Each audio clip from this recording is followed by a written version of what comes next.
Welcome to Coffee and Tea with Lev and Dean. I got my coffee. You got coffee and tea this morning? You got both? I It's I got Saturdays are coffee, I coffee got and tea, tea. Yeah, I you got got my it all. coffee and tea. I got my Yeah. wife brings me my Saturday coffee and Yeah. my cold brew with vanilla foam. I really don't drink coffee, but I don't know. I got hooked on this cold brew and vanilla foam stuff. So I think it's the sugar, bro. I yeah, think it's good the sugar. morning. Good Yeah, morning, guys. Good morning. Margie, Megan, everybody. Hi, welcome to Coffee and Tea. This is where you get to chat with us. You get to ask questions. And boy, oh boy, it's going to be an interesting coffee and tea today. Donald Trump and his regime attack Venezuela, kidnap Maduro and his wife because they own machine guns. It's craziness breaking out in Venezuela, chaos around the globe. But nobody's paying attention to the things that Lev told us all about for months, specifically on the 1st of January, where you said, hey, Ukraine is one thing. Donald Trump and his pals are going into Venezuela any fucking day now. If you go to Lev Remembers, you can read it. Hit the Chiron, give us both a follow, but make sure you follow the number one world news leader right now, Mr. Lev Parnas, because you have some insights and we're going to break some shit down today that nobody knows. So this is your chance, folks, not only to get in on the conversation by becoming a paid sub, hit that Chiron at the top. Lev and Dean, you see it. It says Lev Remembers. You can hit the square at the bottom. You need to share this, hammer those hearts the entire time we're talking this morning, because what you're getting about what happened in Venezuela for mainstream media is fully laundered, 100% bullshit, a total fucking lie.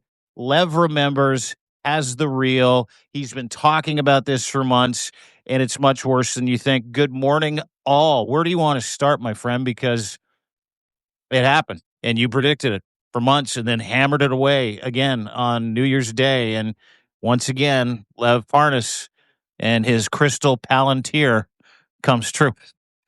I love you, my brother. There's no way how you could. I mean, first of all, good morning to everybody. For some of you that haven't slept, I've been up since 3 in the morning on the phones. A lot of you have been up since this invasion started, been watching it. So some of us, it's already a whole day have passed. So first of all, I love you, Dean. But I don't have no crystal ball, folks. I'm not. My wife sometimes laughs and says, "You're be careful. You're going to think you're a prophet." I'm not a prophet. This is, that's why I want to make sure, one thing we deal with is facts. That's the most important thing. And it's very easy when you have the truth on your side, when you have facts on your side, it's very easy to tell the story and tell it. I don't have to be a rocket scientist. I don't have to go to school. Most of these pundits out there, most of these media, what you're seeing out there, what they're doing is they're trying to give you opinions. Everybody so far that's come up there, is giving you opinions. Unfortunately, most of them do not have the actual facts and sources, and that's why they can't give you that news. That's why it takes them so long. That's why, as you saw, the Wall Street Journal talking about Steve Witkoff and Kushner and how Putin put him there 7 months after we told you about it, 7 months after our community, after all of us have been talking about it. But listen, it's catching up. This is not about I told you so in no way, shape, or form, but this is important for us to point out because, like I said, it's not about having a crystal ball. It's having real people on the inside. Yeah. It's how we are, and that's what I say. And these people risk their lives. Literally are risking lives because you got to understand, this is not just somebody working in Donald Trump's orbit. I have folks and sources that are all over the world. I mean, you're talking about deep inside Russia and Ukraine, Venezuela. I like it. It's so crazy. Me and my wife sometimes and the kids sit back and talk about it. And I'll have sometimes story time with the kids and everything. We'll go through the book because that period of time in our life was such a blur because I was never home. I was all traveling. Nobody could really understand what's going on. Some of the kids were young at the time. And now to be able to go back and really, when we go start, I even read back the book. And that's why I tell everybody, make sure, more than ever right now, you want to pick up your copy of Shadow Diplomacy because it's literally, it connects all the dots. I mean, from Venezuela to Ukraine, same players. I mean, I was a point person with Maduro. So trust me when I tell you what we're going to talk about today is not speculation. Yeah. We're going to talk about a lot of facts and we're not going to gloat on it, but it's important for people that are joining us that might have not been earlier, that are new to the family, to the community to know it's important that you understand understand that what we're telling you here is extremely important facts that we need to pass. That's the most important thing, to pass the message out, so the media can pick up on it, so the pundits start talking about it, because we need the truth to come out. We need reality to be out there, and this is a lot of the stuff they're not talking about. I think somebody said honest question. Somebody said, "Did you ever think this was wrong? So this is wrong what we are doing?" Uh, I'm not sure the question is what's Well, wrong what we're doing. I get the We'll get to the question. question. Yeah, well, yeah. We'll get to the Let's question in a launch in. second. Let's springboard into the details. Details really, really simple. Late last night, the American forces, law enforcement, is what Donald Trump and his regime called it in this podunk press conference, which is still going on. I'm getting notes from people saying he's actually gapping out and falling asleep right now in his own press conference about going to war, which Yeah. is fascinating. I'm watching God, I him. love Yeah, the chat. Yeah. I'm watching. But they attacked Venezuela yesterday. They called it a precision strike, took out a bunch of military, took out a square block around where Maduro was sleeping, and he goes house to house to house. So we'll get into those details in just a second. They then went in and said, conspicuously, we captured Donald Trump. That would be nice. We captured Nicolas Maduro and his wife.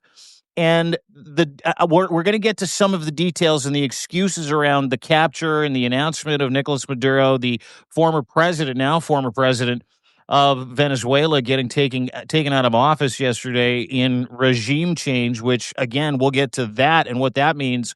But Donald Trump put this tweet out, or his Truth Social post out this morning, early in the morning. I think it was around 2:00. Let me just kind of have a peek here. It was I don't have the timestamp on it, around 2:00. The United States of America successfully carried out a large-scale strike against Venezuela and its leader, President Nicolas Maduro, who has been, along with his wife, captured and flown out of the country. This operation was done in conjunction with U.S. law enforcement. Details to follow. There'll be a news conference today at 11 a.m. Mar-a-Lago. Thank you for your attention to this matter, dickhead. You just signed it, his name. I just say dickhead. That was this morning. Marco Rubio then tweeted out a little later on this morning, which I found interesting. Maduro is not the president of Venezuela. His regime is not the legitimate government. Maduro is the head of the cartel Del Las Sols, a narco-terror organization which has taken possession of the entire country. And he's under indictment for pushing drugs into the United States. And Pam Bondi followed that up. And this is where I want to jump off and hand it over to you, Lev. We've laid the tracks. Maduro is in New York. You'll get to all that. Nicolas Maduro and his wife. This is Attorney General Pam Bondi. Now, I want everybody to pay special attention to what they found him harboring.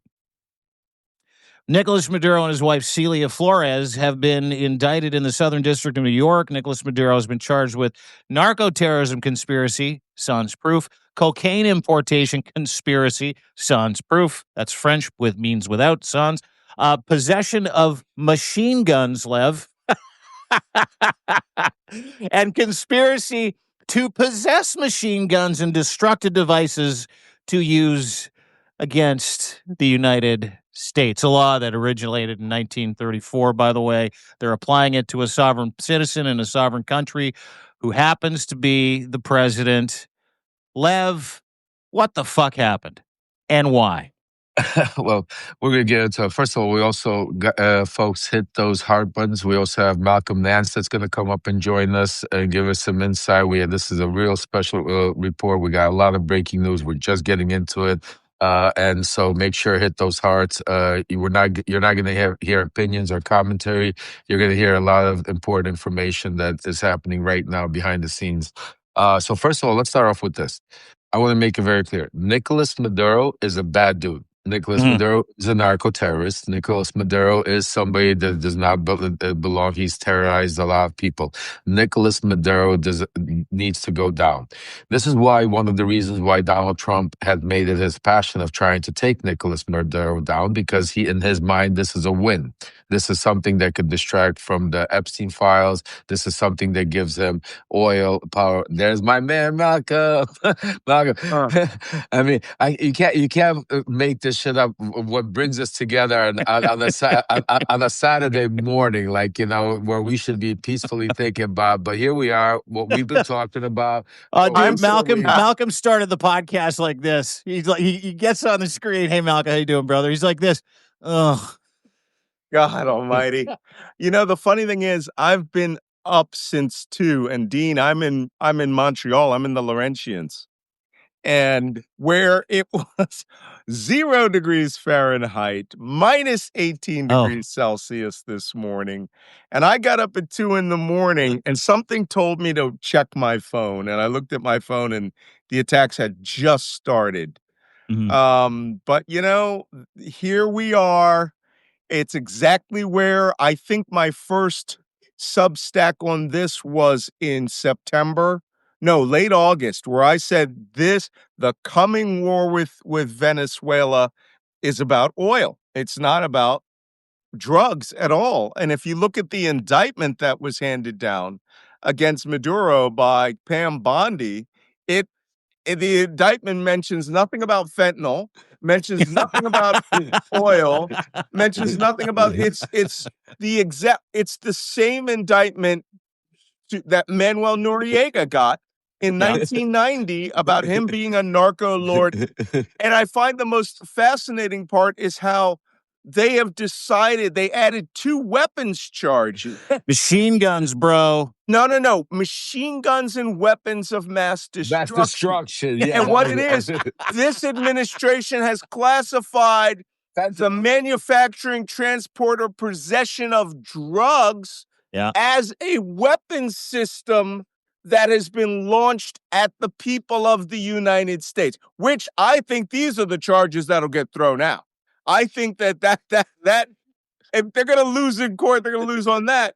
But this is, if you've all seen this before, it's Manuel Noriega, 1991. People are going, oh, is it Saddam Hussein? Oh, is it bin Laden? No, we've done this before. Noriega died in prison a few years ago as a drug lord dictator that they took out of power. And finally, one other factor, and I'm going to get to it quick, and then we can go back over the minutia. They appear to have negotiated him being captured, not his surrender. He didn't negotiate it. The opposition negotiated it. But who's the opposition? And here's my intelligence assessment. The Minister of Defense and the Minister of the Interior, right? Vladimir Pedrino Lopez, the Minister of Defense, right? And Deseado, what's his name? Cabello, the Minister of the Interior, both of whom are considered far hardliners than Maduro.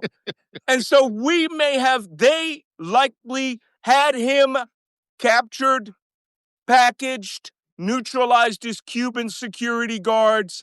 And when the Americans came into the perimeter, we shot up whatever was around the perimeter, landed, took him, and flew out. That's the only way we could do that in 28 minutes.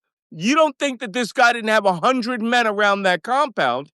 The only way to get him is when the compound belongs to the Minister of Defense, a soft coup d'etat.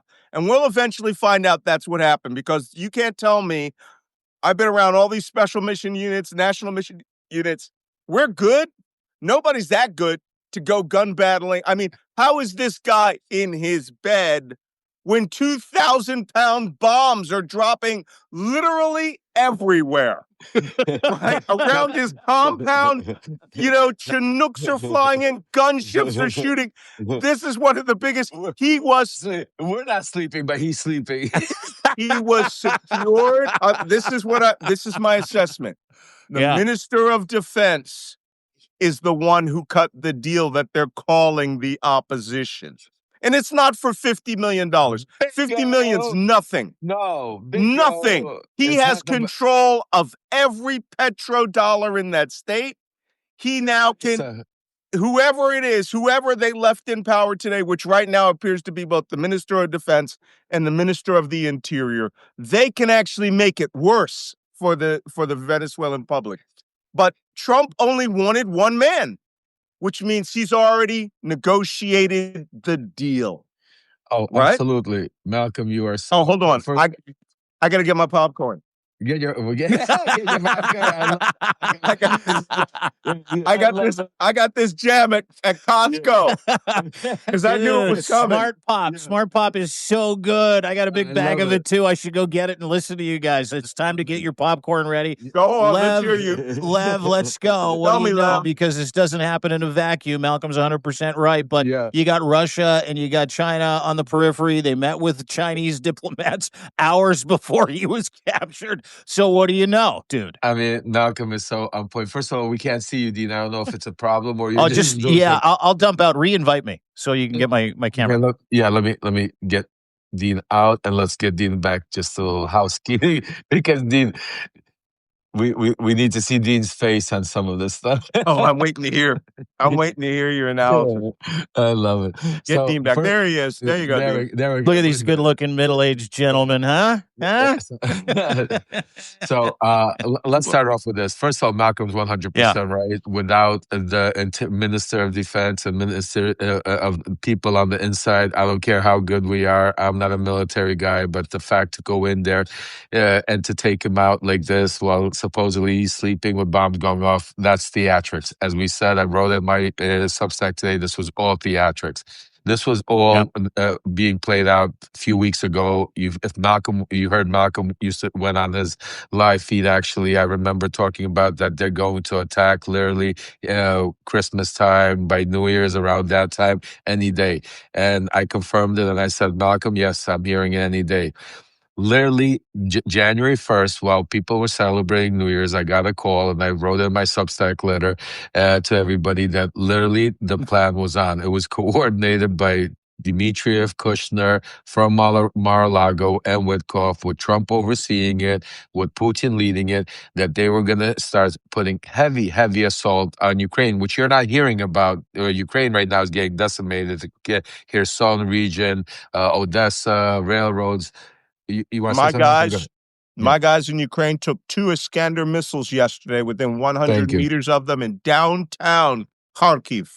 Thank you. Exactly. That's what I'm saying to you. And the media is not even talking about it. This is all part of none of this, just so you understand, I want to say, folks, is coincidence. None of it is by accident. This is all coordinated, like Trump's reality show. Basically, also, you have to keep in mind, and Malcolm will confirm, that not only did he have hundreds of men protecting him, but some of those men were Russian, Chinese, Cuban. He had all kinds, Cuban. So Cuban security. Exactly. So you could. This was not. That's why it's 100%. You have to be a rocket scientist to understand that there was an inside job. They prepackaged them, let them go. So what I heard and what I was reported on is January 1st they had the conversation, and basically they were going to, not only Putin was going to press the pedal to the metal when it comes to Ukraine, but in the first week of January they were going to come out and strategically take out Maduro. Now, the other thing I'm hearing in my Venezuelan sources, this is the crazy. I mean, Trump already came out and said out loud, but literally that how about this? I'm going to even name you some of the, not today because I got to confirm it, but I'm going to name you some of the companies that are involved right now in taking over, and some of the Trump donors that are involved in taking over right now Venezuela, because Trump has just stated basically what we've been all stating, but I don't know how he's going to do it, but he stated that we right now run Venezuela. Did you see that? Trump said, this is Trump's words exactly. He said, we right now run Venezuela. We will run Venezuela until we will put a better, some sort of proper transition can take place. Proper transition. I just tweeted about this. Go ahead. In the meantime, I'm sorry, but in the meantime, he said, we are going to send in all of our top companies in there to go in there and rebuild Venezuelan oil and make them the number one puppy. Go ahead, Malcolm. So. I got a question. This is why I shouldn't eat popcorn. By the way, the reason I'm eating popcorn is I've been up since 2 a.m. Yeah. And other than coffee, I haven't had nothing. But also, I know your shit was going to be good. So I just stuffed my mouth with popcorn. Okay, let me get this straight. I got a question. Yeah. How exactly is the United States going to run Venezuela to a transition? They left the entire regime in power. Let me tell you something. This is why I know it was Lopez. Okay? 1 hour ago, Venezuelan F-16s and F-30, Su-30 aircraft started taking off to fly protective combat air patrols. That tells me they were stood down for this operation. No hot scrambles, no anti-aircraft guns, nothing, not one. The only shooting that happened at the Residencia, right? Which obviously bodyguards saw helicopters coming. Some guys decided to put some rounds into one of the Chinooks. Chinook was damaged. So, and then of course we blasted him. So the Minister of Defense stood that country down. We did this before. You don't know it, but in the run-up to the invasion of Iraq, Operation Iraqi Freedom, we texted 20 of the top Iraqi generals, 20 division commanders, and almost 500,000 men did not go to work the next morning. They all threw their uniforms off, walked away. Only the major fighting occurred in Baghdad by the regime loyalists. So Lopez stood down the army. It's pretty clear. Now he is in charge this morning. I saw his speech.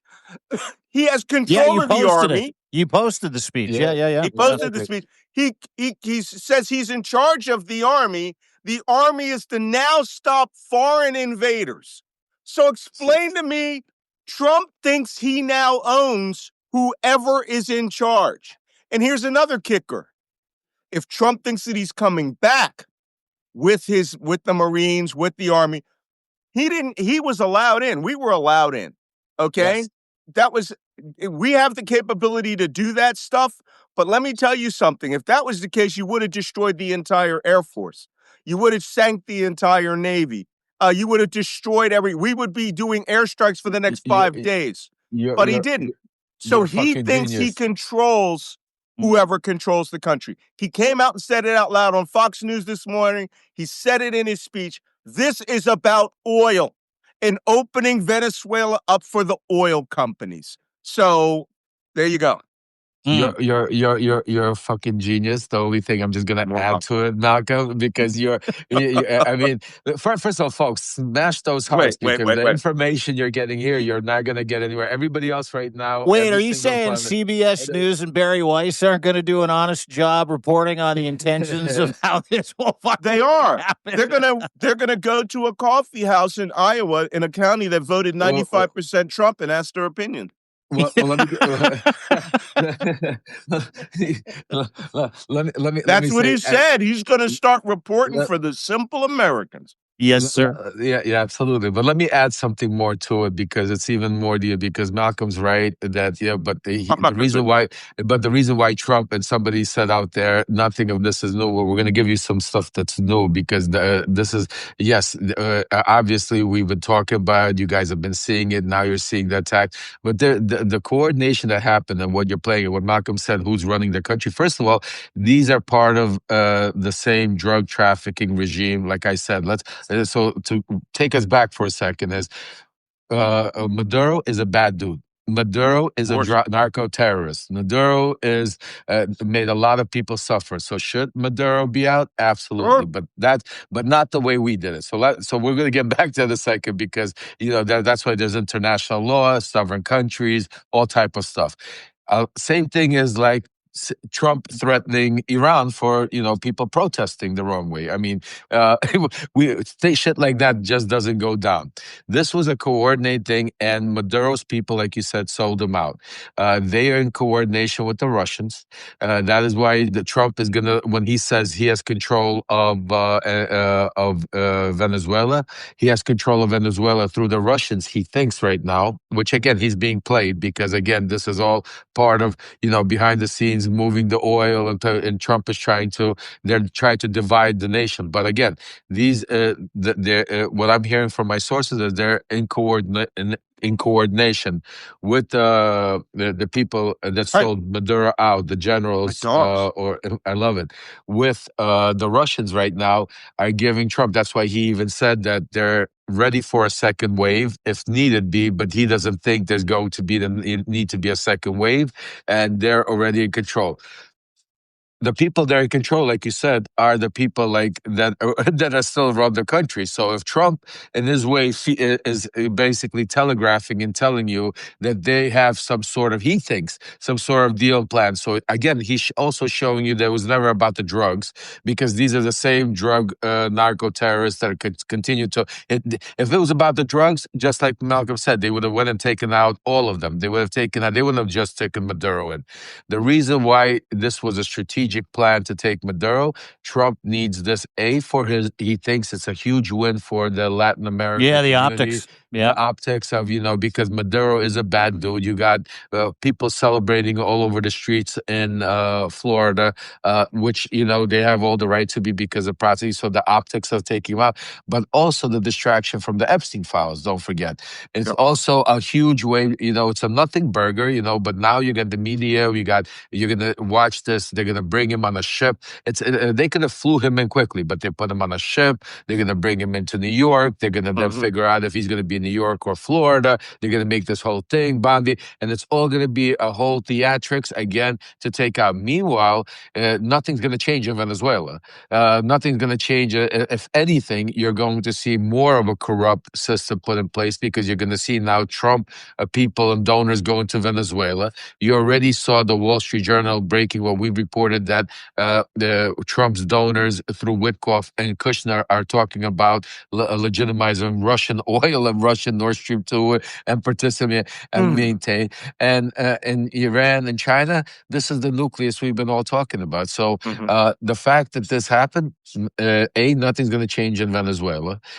B, except for we are going to go in and now partner up with the same narco terrorists supposedly that we're taking out, but now to partner up with them to run the oil gas. Because when Trump says we're running Venezuela, folks, we're not running the people. We're not running the economy. We don't have boots on the ground all over. Energy, rare earth, man. That's it. Yeah. The only thing Trump is saying we're running is oil. And that's part of the deal that was made, because even I remember in 2019, when I was involved in the first conversation, this was a big talk, part of a pitch that Trump's donors and some of these people's names I can't mention yet were pitching Trump, and we were pitching him that. And Trump said it just now, Venezuela, for a long time, because of their equipment, because of the sanctions, because of all of the years that they were not, no investments were going in, they were not capable of producing the oil and doing everything. And the pitch to Trump was always that if we went in there with our technology, with the American companies, instead of Venezuela, not only would Venezuela would be huge for American economy, because it would be, but it would also, we would control one of the biggest, if not the biggest, source of oil in the hemisphere. So that was part of the plan in 2019, and you're seeing it now play out exactly in Trump saying it, because that's what's only going to change. Right now, you're going to see a tremendous all of a sudden, but it's going to be in partnership, because there's not going to be an election tomorrow held in Venezuela, folks. There's no boots on the ground where we've taken over and, all of it. The whole leadership's there. There's only one person missing. I'm sorry, two. Maduro and his wife, folks. Right. His wife. So I want to ask you, Malcolm. They took his wife. So you're saying that if Trump is going to go on the tribunal, Melania is going to go with him? I mean, like, what is that? I mean, is that typical?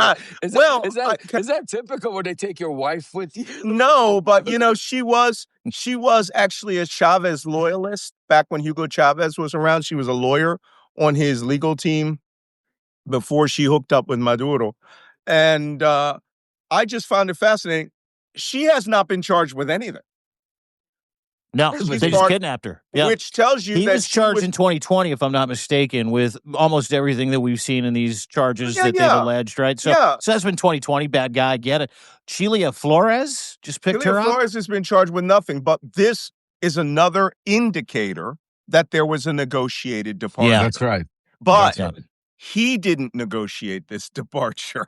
The departure was negotiated for him. And they wanted no remnant of his family there that could come back and challenge publicly the Minister of Defense, the Minister of the Interior, to say you sold out the country to America. And so the Chavistas, who are the hundreds of thousands of people that support Maduro, right? From the legacy of Hugo Chavez, those people now are wake up. They're all and I tell people, they're going to wake up, they're going to go have coffee, they're going to read the newspaper, they're watching television, they're going to go around and look at where the explosions were and everything. Maduro is gone, but their lives have not changed. No. So this is where it's going to come out that Trump was doing art of the deal.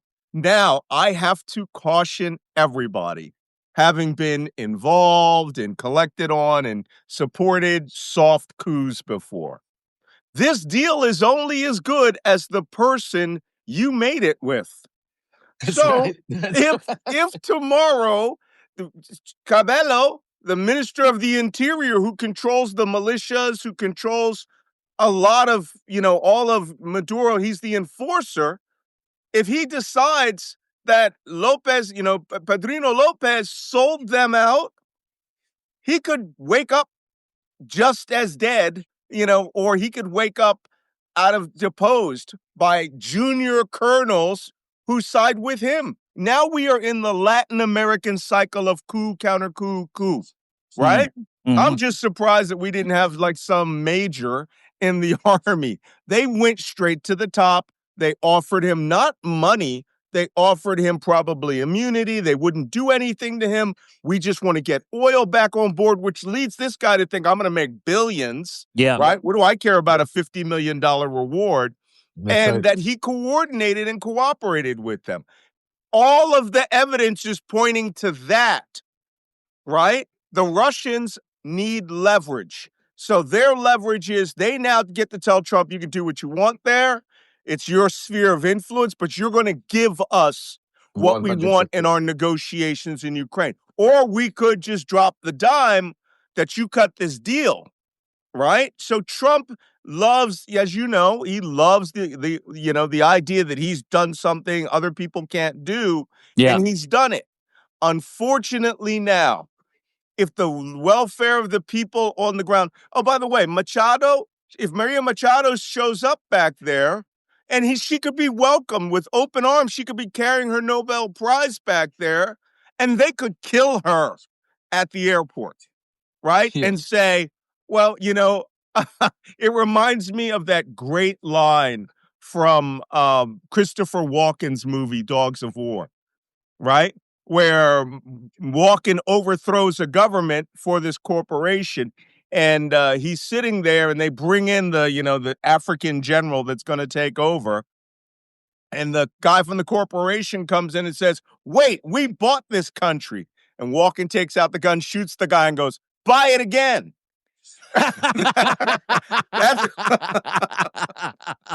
Great fucking movie, by the way. I mean, I gotta ask you guys. Don't these people watch movies? This is how coups occur. Lopez could fuck Trump right now. He could mobilize the army, put the military on a war footing, break out weapons and equipment, and go, no, you're negotiating with me. Buy this shit again, right? Yeah. I control this country, and next time it's going to look like Black Hawk Down. I let you in this time. Next time, we're going to shoot down everything that moves.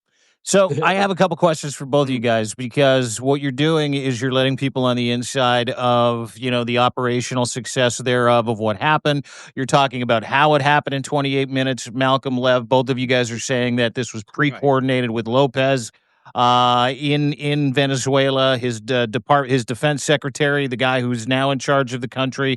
That's sort of the working of the structure of Venezuela. But a couple of very serious superpowers had to move the fuck out of the way for this to happen, right? All I heard was the fucking narrative going into the possibility that Trump was going to invade Venezuela for regime change, for oil, whatever. The rhetoric ahead of that was China was like, we've got Venezuela's back. We've got Maduro's back. You saw, plane after plane after plane of Russian equipment, Iranian equipment flooding into Venezuela ahead of time. So was that all fucking theater? Was this all predetermined? This is all theater. Absolutely. theater, yeah. We've been talking about this. This is all theater. It's been predetermined.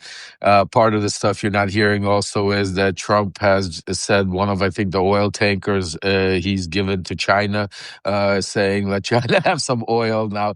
Dude, it gets better than that. I'll read it to you. This is what Trump said this morning. Please. This is before we get, because this is hilarious, but this is really serious, because this is just more validation of what we're telling you right here.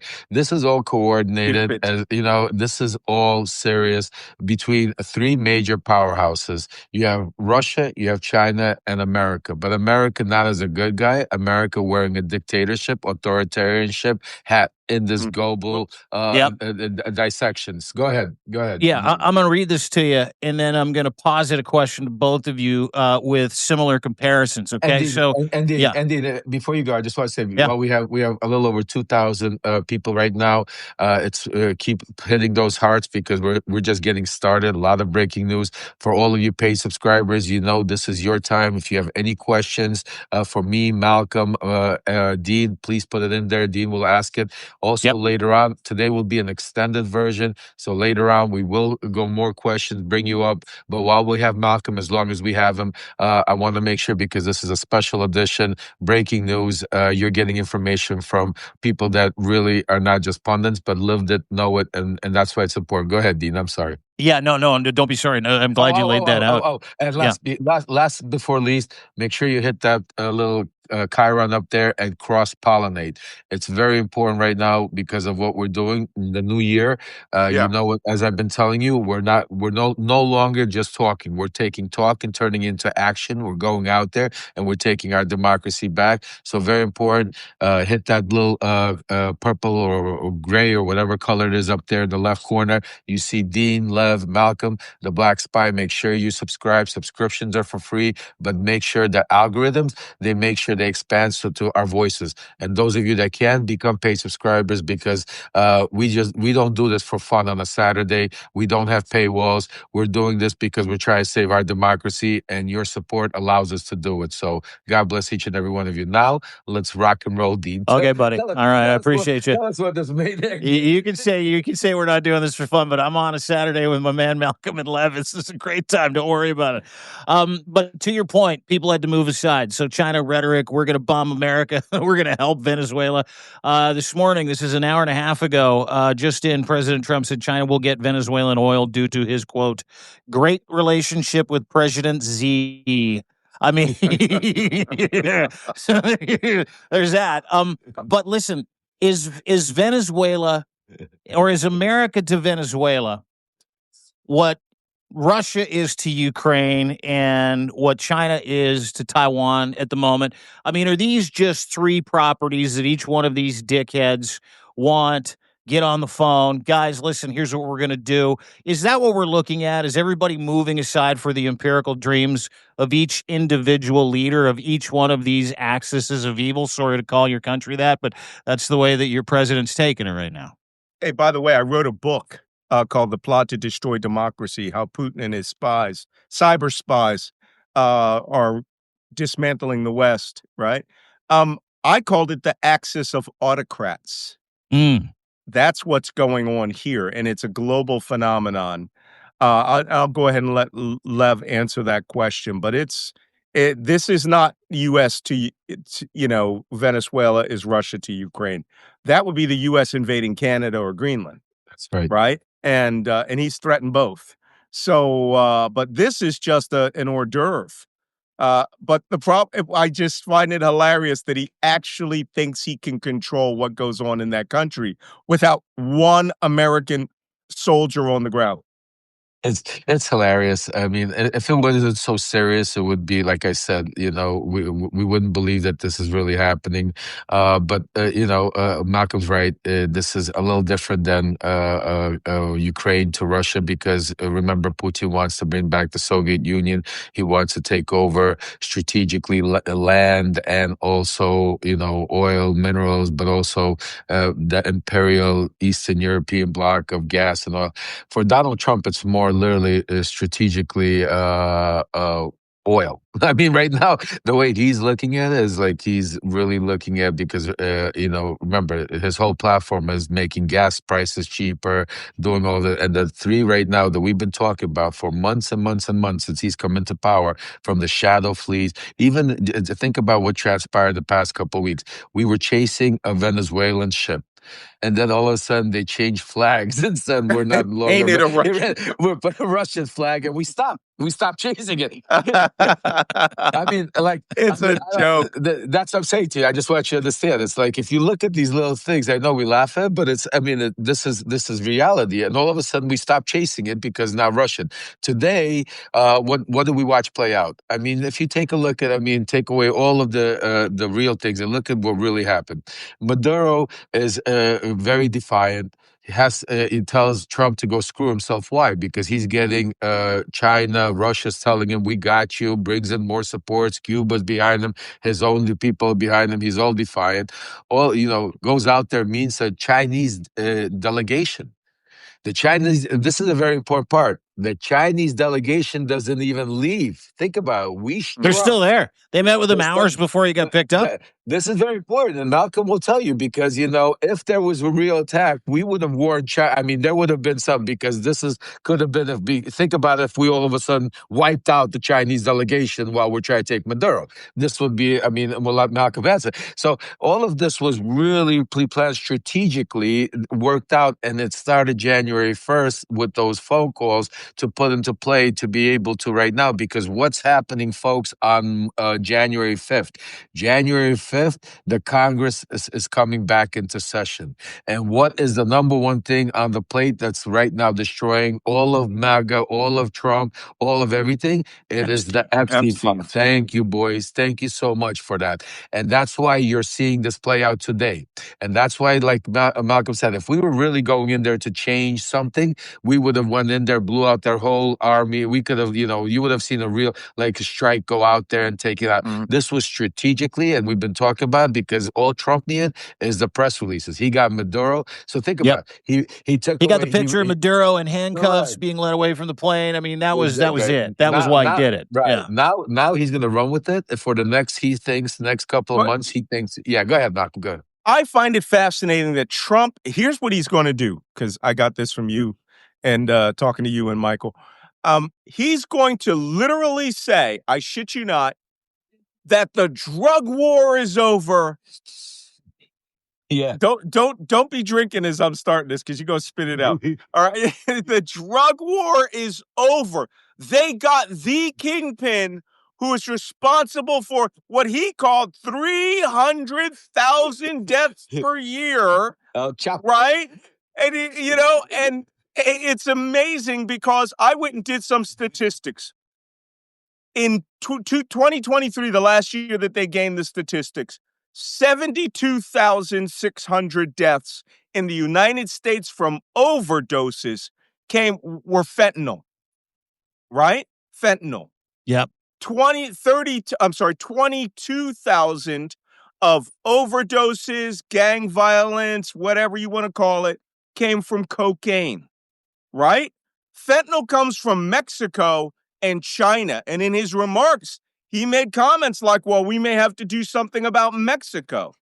But he is going to claim that Maduro was the cause of all drugs and overdose in America, and that it's over, and that no one will die now, and there is no drugs coming into America. He will lie his ass off to the public and swear up and down, when in fact, since 1999, the Sackler family alone was responsible for 1 million Oxycontin overdoses and deaths in America. 1 million.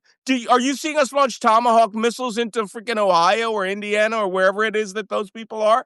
No. He has chosen which drug dealers he wants to deal with. Yeah. By the way, Colombia, Bolivia, and Peru are the top 3 manufacturers of cocaine, of cocaine paste. Right? The biggest transshipper is Colombia. Okay? And the Colombian, by the way, they have great armed forces, because we were training and equipping them to fight the FARC guerrillas, right? The communist guerrillas. who, by the way, have all displaced into Venezuela. So I don't know what he's going to do, but I wouldn't be surprised if he stopped sinking drug boats. If he says the whole war is over, that, I did it. If you watch Mission the Tom accomplished. Clancy movie, what is it? Clear and Present Danger. The president in that story and the chief of staff of the president cut a deal with the Cuban intelligence officer who promised he would reduce drug transshipments by 50% for the first year, promised that they would have double the number of seizures, and he would give up the Pablo Escobar guy in the movie. And if it wasn't for Harrison Ford, there would have been an awesome deal. Right? But that's what Trump has done. Yeah. And we're going to find out that he is working with that. Look, he may have just completely empowered Trenda Aragua as a new political power within Venezuela. Well, I gotta ask you a couple questions, because the drug thing is his trigger, right? You know, if it's Canada, hey, Canada, fentanyl drugs, national security emergency, need to invade Canada. Mexico, 3 pounds of drugs. Yeah, we get literally 20 times the amount of fentanyl and cocaine and guns, by the way, coming into Canada than go into the United States from Canada. So, like, it's all a joke. It's all a lie. Tulsi Gabbard said at the DNI in that hearing, and then Trump was like, I don't give a fuck what she says. But this is the pretext for everything that this dickhead does, right? It's drugs, national security emergency. And so a couple of things don't match up. He says Nicolas Maduro is the world's worst narco-terrorist, and he's going to announce the end of the drug trade. He's not, but he just literally let go one of the kingpins of the Sinaloa cartel, who happened to be the president of fucking Honduras, who was supposed to be in jail for 45 fucking years. So that doesn't make any sense to me, but the pretext does, because what he did in Venezuela is sending shockwaves into Canada this morning. I had a conversation with a couple of friends of mine. Malcolm, you've maintained this for a long period of time. Trump's not done with Canada either. I mean, where do we sit, and where does Greenland sit? Because I don't see a lot of dope coming in from nuke Greenland. But I mean, he can continually lie and continually posit the same, concerns for Americans and tell them that he's cured the human trafficking or fentanyl river, and Canada's run by the Mexican cartel. I mean, it's always the same playbook, but how does this escalate into other countries? Like, should Canada be concerned this morning, Malcolm? I saw a lot of MAGA comments this morning that were like, Greenland's next. It made Greenland trend. And as you know, I was in Greenland this year. And I had a lot to say about it in Danish television. I didn't do it sole-handedly, but me and 2 other people got, put out enough information in 1 week that the Danish government decided to arm Greenland. There's Danish special forces there now, as I recommended, a multi-role capable warship, as I recommended, F-16s being based out of Kajluswak, as I recommended, and opening the country up to doing joint Arctic operations with France and Britain, so that there is always an armed NATO presence in there, as I recommended, and that they station a light infantry company. I recommended Danish Marines, but they're stationed in Nuuk, in the capital now, because prior to that, there were only 40 cops with handguns. Now there is an armed presence. You can't seize Nuuk, right, and not get shot at. Oh, not to mention they bought in special operations helicopters in there. They did all of that in a matter of weeks after I was on Danish national TV recommending they do all that. Now, that being said, that doesn't mean that Trump is now still listening to Peter Thiel and Elon Musk and David Sachs and all these crazy guys who want to take Greenland and turn it into a massive AI data center because it's over fresh ice, a mile deep. But, that's part of that crazy right-wing Curtis Yarvin TechNet of America bullshit that also involves seizing Canada. And I've said this on CBC and the Globe television. When he said annex, what does that mean? That you suddenly stop singing "O Canada" and swear to the Constitution of the United States? It requires physical presence in your country. And the only way that that's going to happen is, I mean, he had a fantasy in his head from someone that you would collapse economically and beg to become part of the United States. That's mental illness. It's mental illness. There's 42 million Canadians. Yeah. And there's a boatload of guns here. But, you know, it's in their minds that they are now an imperial power and they will start taking things. I mean, you just may as well line up. I'll bet you they all start wearing white stormtrooper uniforms now. Right? I mean, listen, Donald Trump said, you know, it's only an imaginary line. Look how beautiful the piece of land would look together if you took the imaginary line away. It would be such a beautiful piece. That's mental illness. Right. And his head is an imaginary line. It's not a sovereign country. It's an imaginary line. Let me warn them that this place is the fucking ice planet of Hoth. Okay? I went to where are you in Canada right now? I'm in the Laurentians. I'm just outside of Montreal, and it's minus 25 last night Celsius, which is 17 degrees below zero. Greenland is 20 degrees warmer than Montreal. So, right now. I mean, this stuff is crazy town. No one's going to be doing any of this, but it's in his head.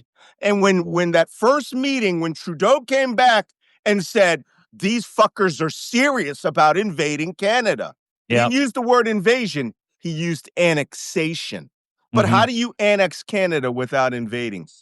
Right? Well, and how do you annex Canada? How do you without invading? And then on top of it, you know, we're not a dictatorship. We're not a you know what I mean? Like we're the world's best friend. And so what he's going to do is he just going to walk into the country and Britain and France and everybody are just going to sit there and go, there's nothing we could do about it. That is not going to fucking happen. We've got a French warship off the coast of Halifax right now babysitting our fucking intentions. And, you know, Mark Carney just started a 300,000 person civilian military conscription army.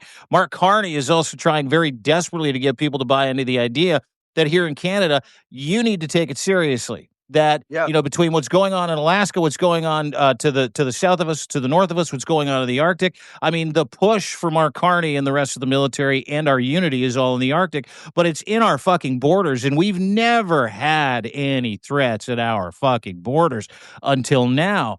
And when you read the tea leaves about conscription, General Green and Benedict Arnold thing. But that was 1775. Yeah. You know, but this country, the land, you know, it's like Vietnam. The land will defeat you. Yeah. I have a question. Welcome back, Connor. Go ahead. Or Shaq, go ahead. That makes me feel so old right now. We're all old. Oh, Mr. Carter. For all of you that remember, welcome back, Carter. So I have some more news for you guys. Please. While we were talking here, Trump continued babbling on, and let me give you some stuff that you missed from it. I'm gonna do a whole letter. We're all gonna update you guys on this, but. So Trump was asked some questions, and the first thing he did is he threw the Nobel Peace Prize winner Maria Corina Machado right under the bus. You know why? She said she dedicated it to him, but she didn't give it to him. You buy a country, it comes in gold, like a baby. FIFA peace trophy. Yeah. I mean, more validation. Exactly what we're all talking about here, folks. So he was asked whether she would run Venezuela. So, quote, Donald Trump said, "She doesn't have the respect of the people there." Didn't she win the election by a fucking landslide? I shit you not. Lopez has had a secret call with Trump. No, this is. I'm telling you, Malcolm. This is me on Lopez. Cameras all fucked up.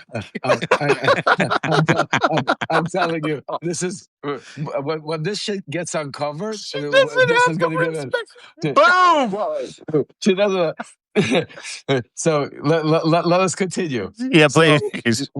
Remember, we saw the same pattern with Guaido. In the first, remember, I was involved with Maduro. A lot of people don't know, but I was in Spain with Guaido's father and Rudy Giuliani, and we were having video conversations with Guaido and Trump behind Pompeo's back to be able to figure out what the hell is going on. So this is the type of shit that goes on. But anyway, moving forward, Trump said the U.S. will continue running Venezuela until we figure out who gets into power. And then the question was, so what country is next? Will it be Cuba? So Marco Rubio signaled it in his remarks. That has been a long time coming. Then what? Trump responded, maybe Panama, maybe Greenland. Again, what the fuck? The fuck? So I mean, Greenland is definitely on the plate, folks. Yeah. He really wants the Panama Canal back. He can't believe Jimmy Carter gave it away for it. Okay, I'm going to give you guys. I'm going to tell you guys something straight up. All right. All right, Malcolm, go. Okay, first off, I went down the entire Greenland coast, navigable coast, in late winter. Right, I went in March, April. 12 hours on one leg of my trip. We bumped against icebergs the entire time. 12 non-stop hours hitting icebergs on the hull of the ship, and that was the good times. That country is so vast. It's 12 hours. It's literally 1,000 miles over a 1 mile deep sheet of ice with no inhabitations from Nuuk to the U.S. base, which is way in the north, right? 1,000 miles. You got to fly through Canadian airspace to get to that place. And did I mention that every person has a high-powered rifle? Literally 35,000 inhabitants of the city of Nuuk have high-powered .303 or higher. I had when I was there, I was preparing to go caribou hunting. I bought for my friend not a 300 Win Mag. What was it? 6.5 Creedmoor. That's now the standard special operations sniping bullet. Of same weapon, you could shoot out to 1,500 yards, no questions asked. And these guys were bonking 20, 30 caribou at a pop. Every one of them has these weapons and knows how to use them. There is no history of them learning or fighting against each other. But almost to a man, they said that they would make it insanely unpleasant for Greenland. I have this picture of my friend Orla Yolson with his fuck around, find out flag that they put out for the protest against America. Look, Greenland ain't someplace you can just go to and take. There's an indigenous population. It'll be freaking like Avatar, right? Yeah. There's no warrior class until you create a warrior class. Well, and the question I have for you, Malcolm, is the American military machine have the ability to fight in that kind of sustained cold and that kind of environment even? Like, that's the question. They would have to do it in June. I wouldn't be surprised if they... But the point is that you got to spool up to that, right? Like, if you deploy these Marines off of Greenland, Denmark's going to deploy anti-shipping missiles, right? You're going to have a NATO versus United States confrontation. French submarines will come out. This is crazy talk and I said this last year on Danish television, their version of 60 Minutes. It's crazy we're even talking about this. That's the but sick part. Trump keeps putting crazy on the table for Elon Musk and all these other guys. Well, go on.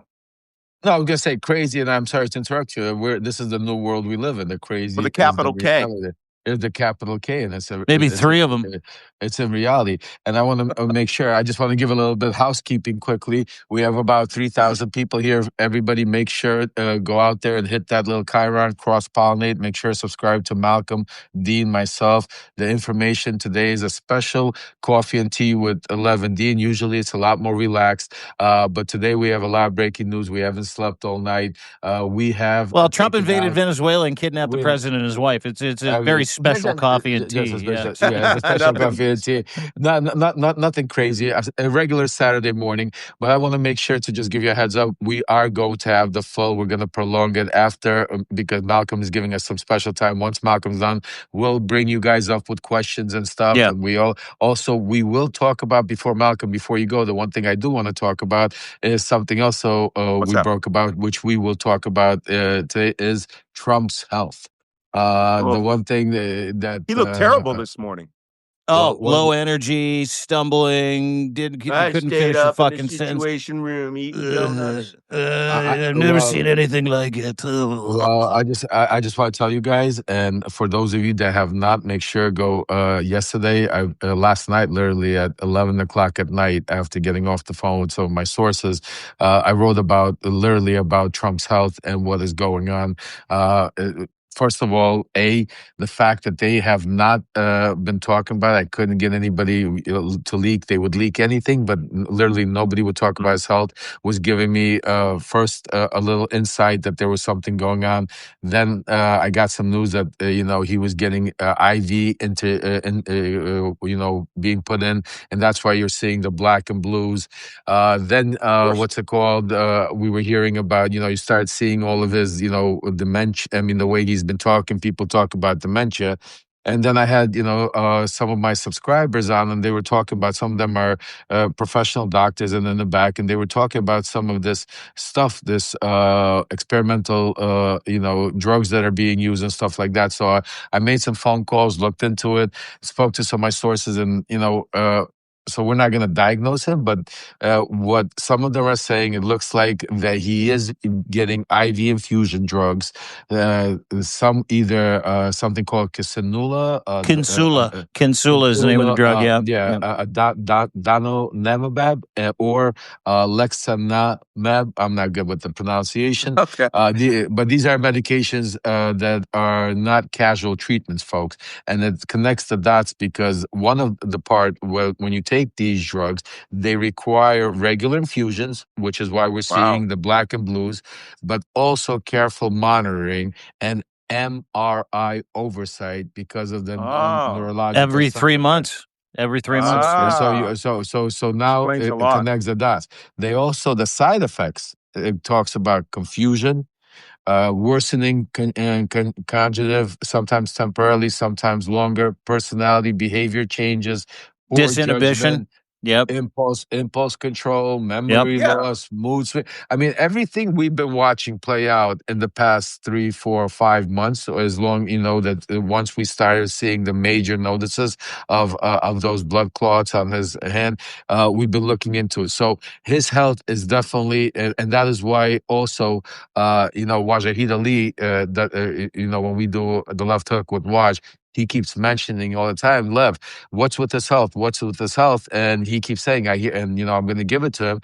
His health is a lot worse. And that's why you see people like Stephen Miller, Russell Vaught in the background pushing harder and harder through some of these ironic policies to push in because they don't know how long he's going to be around. That's why we're seeing all of these things play out like at such a hyper-paced speed. Yeah.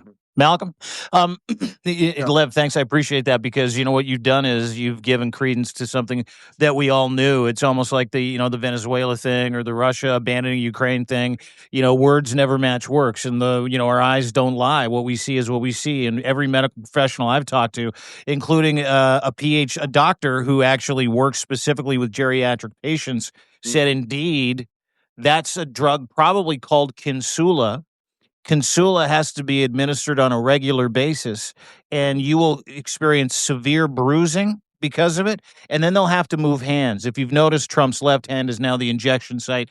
That has started to bruise. What it comes with is 3 to 4 MRIs per year to check to see if the proteins involved in what's going on in the patient that has severe Alzheimer's is progressing or not. Kinsula does not stop or reverse. It just prevents symptoms from getting worse for a short period of time. But what happens with that is you develop major swelling. It's difficult for your blood to clot, et cetera, et cetera, et cetera. So that seems to be the working theme without a diagnosis. And the disinhibition's another thing, right, Malcolm? You're a military guy, the commander-in-chief without the ability. I mean, the guy's got fucking shit judgment to begin with. Throw in some dementia and disinhibition. How you feeling if you follow the commander-in-chief into war? Well, there's a lot of guys out there who they just like the bombs, guns, and helicopter rides. They love the appearance of this. I call what happened today MAGA-tainment, and that it was done because they like, these are the guys who go to the Super Bowl or football games. They like to see the B-2 fly over or the helicopters fly over, and they don't seem to understand or care about the risk. But I can make a diagnosis of Trump right now as a professional. Trump has a bad case of what we call BBC, which stands for bitch be crazy. It could also be very bad body odor or something like that. Or if I was from Scotland, I could say bitch be C word. Yeah. Well, dude, listen, he's crazy to begin with. In normal times, like let's go back 2016, 2017, where he could put a sentence together. The disinhibition aspect of dementia is a very fucking serious issue, right? Like, there are CEOs that are removed from their positions because they have dementia that they tried to hide. Then they start snapping at people, calling stewardesses and reporters piggy, telling everybody to shut the fuck up, and then letting the cat out of the bag, right? Like delivering trade secrets. That's all I've seen Trump do over the past, I don't know how long. Like, even today, he's like, yeah, we're going to stay and probably run Venezuela. We're going to throw some companies in there. We're only there for the oil. That's our land. Like, that's quiet part out loud shit. Yeah, well. Listen, I mean that's the world we live in, folks. But listen, Malcolm, I love you, my brother. I want to thank you so much for coming on. So great to see you, man. Thank you, and thanks for coming to Canada. By the way, Canada's better with you in it. New Year's with my in-laws and everything, and it's a frosty place. I feel safer with you in Canada, Malcolm. I just want you to know that. Lev, so I'll see you later, right? Well, yeah, no, I just want to say before you go, I want to tell everybody here, first of all, Malcolm has been up since 2 a.m. He's been doing show after show, and he especially made time. He said, I'm going to give an hour to our community here on Substack because right now there's nobody out there breaking the news that we're giving you, the inside information we're giving you. So I hope everybody on a Saturday understands what's happening. Make sure, go cross-pollinate, subscribe to Malcolm, subscribe to Dean. Like I said, this is the year of action. All of my subs subscribe to Malcolm Nance. Absolutely. Right now. If you press that little gray button at the top that says Lev Parnas and Dean Blundell, it'll pop up on the bottom and you hit subscribe.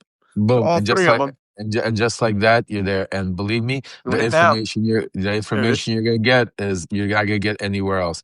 So Malcolm, my brother, I love you. We'll be on the phone. Things will be breaking. We'll be getting on. So stay tuned, folks. Keep your subscription on and make sure give Malcolm a follow. Stay safe. Thank you, my friend. I'll talk to you later. Take care, brother.